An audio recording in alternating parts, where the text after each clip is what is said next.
وخلق الجن من مارج من نار فبأي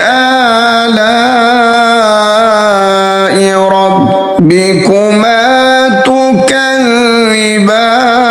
تكذبان رب المشرقين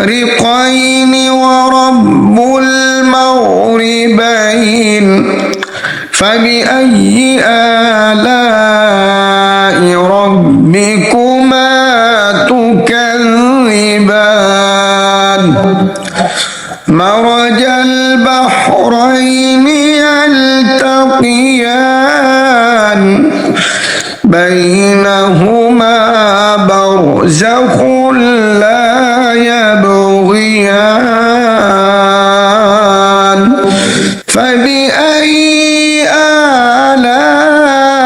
آلاء ربكما تكذبان يخرج منهما اللؤلؤ والمرجان فبأي آلاء ربكما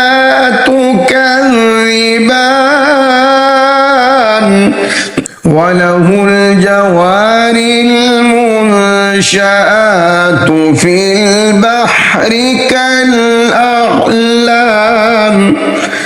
فبأي آلاء ربكما تكذبان كل من عليها فان ويبقى وجه ربك ذو الجلال والإكرام فبأي آلاء ربكما تكذبان